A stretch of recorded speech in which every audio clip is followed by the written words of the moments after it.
Assalamualaikum warahmatullahi wabarakatuh. Halo semuanya. Di sini saya akan mempresentasikan 11 materi.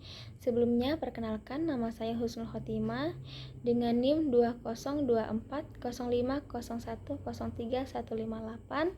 Saya dari kelas MBSE dan prodi Manajemen Bisnis Syariah. Yang akan saya jelaskan yaitu yang pertama, konsep ekonomi makro Islam, yang kedua, uang dalam ilmu makroekonomi Islam, yang ketiga, inflasi dalam perspektif Islam, yang keempat, teori nilai tukar Islami, yang kelima, kebijakan moneter Islam, yang keenam, money supply and money demand, yang ketujuh, kebijakan fiskal Islami, yang kedelapan, haraj based on productivity, 9, pajak terhadap penawaran, 10, pertumbuhan ekonomi dalam perspektif Islam, dan yang terakhir, konsep pembangunan ekonomi.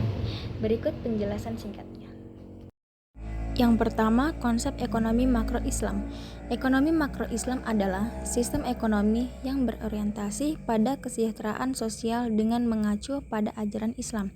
Adapun prinsip ekonomi makro Islam, yang pertama tauhid, yang kedua keadilan, ketiga zakat, empat larangan riba, dan yang kelima sistem bagi hasil. Yang kedua, uang dalam ilmu makroekonomi Islam. Definisi uang dalam ekonomi konvensional yaitu uang sebagai alat tukar, satuan hitung, dan penyimpanan nilai. Yang kedua, definisi uang dalam ekonomi Islam. Uang sebagai alat tukar yang sah dan tidak boleh digunakan untuk spekulasi. 3. Inflasi dalam perspektif Islam. Penyebab inflasi menurut Islam, yang pertama, faktor alamiah. Sebagaimana ekonomi konvensional, Islam mengakui bahwa perubahan penawaran dan permintaan dapat memengaruhi harga. Yang kedua, kecurangan dan monopoli, seperti penimbunan barang pokok untuk menciptakan kelangkaan buatan dan menaikkan harga secara tidak wajar. Yang ketiga, pencetakan uang berlebihan, dengan pencetakan uang yang tidak terkendali oleh pemerintah. Yang keempat, praktik riba atau bunga. Sistem ekonomi berbasis riba dapat memicu ketidakstabilan dan ketidakadilan yang pada akhirnya berkontribusi pada tekanan inflasi. 5. Perilaku konsumtif dan pemborosan. Gaya hidup boros dan konsumsi berlebihan dapat meningkatkan permintaan secara artifisial. Yang keenam, korupsi dan mismanagement. Korupsi dan pengelolaan ekonomi yang buruk oleh pemerintah. 4. Teori nilai tukar Islam. Dasar-dasar nilai tukar dalam Islam. Yang pertama, nilai intrinsik atau histori. Secara historis, mata uang dalam Islam adalah dinar atau emas dan dirham itu perak. Keduanya memiliki nilai intrinsik karena merupakan komoditas berharga. Yang kedua, mekanisme pasar yang adil. Islam mengakui bahwa nilai tukar akan berfluktuasi berdasarkan penawaran dan permintaan. Yang ketiga, larangan riba atau bunga. Ini salah satu perbedaan fundamental dalam transaksi nilai tukar pertukaran mata uang. Islam melarang adanya riba. 5. Kebijakan moneter Islam. Tujuan utamanya, yang pertama, stabilitas harga atau nilai mata uang, menjaga daya beli uang dan mencegah inflasi atau deflasi yang merugikan. Yang kedua, pertumbuhan ekonomi yang berkelanjutan, seperti mendorong investasi real dan produktif yang menciptakan kesejahteraan. Yang ketiga, keadilan distribusi kekayaan, memastikan bahwa kebijakan moneter tidak memperburuk kesenjangan kekayaan. Yang keempat, kesejahteraan sosial. Tujuan akhir dari semua kebijakan ekonomi Islam adalah mencapai kesejahteraan dunia dan akhirat bagi seluruh masyarakat. 6. Money supply and money demand. Yang pertama, money supply atau penawaran uang. Definisi money supply, jumlah uang beredar, adalah total seluruh mata uang dan aset likuid lainnya dalam perekonomian suatu negara pada waktu tertentu. Yang kedua, money demand atau permintaan uang. Definisi money demand adalah jumlah uang yang diinginkan atau dibutuhkan masyarakat suatu negara untuk berbagai tujuan, baik untuk transaksi ekonomi manapun. 7. Kebijakan fiskal Islami. Pengertiannya adalah pendekatan pengelolaan keuangan publik suatu negara yang berlandaskan pada prinsip-prinsip syariah Islam. Prinsip utamanya yaitu yang pertama, keadilan dan pemerataan. berusaha mengurangi kesenjangan ekonomi dan memastikan distribusi kekayaan yang lebih adil. Yang kedua, larangan riba atau bunga.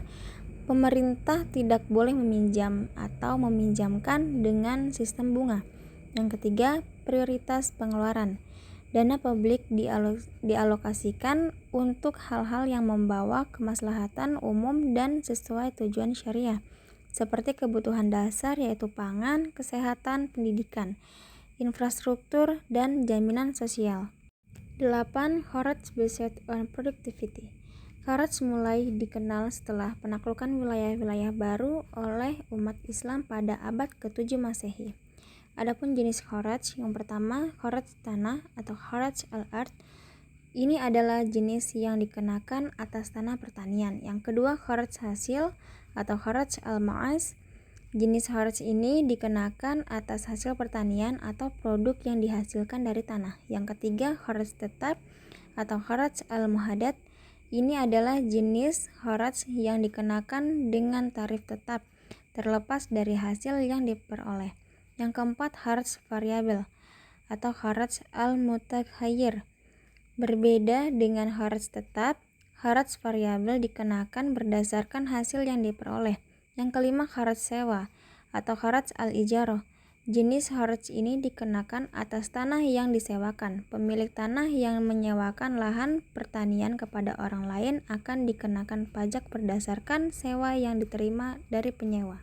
Adapun faktor yang mempengaruhi productivity, yang pertama kualitas sumber daya manusia, yang kedua infrastruktur yang memadai, yang ketiga teknologi dan inovasi, dan yang keempat kebijakan publik.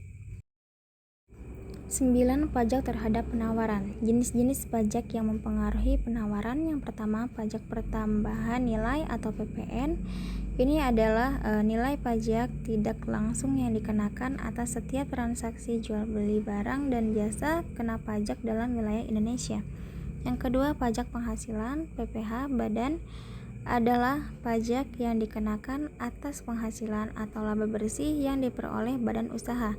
Yang ketiga, pajak ekspor dan impor merupakan pungutan atas barang yang dikirim ke luar negeri, sedangkan pajak impor dikenakan atas barang yang masuk ke dalam negeri.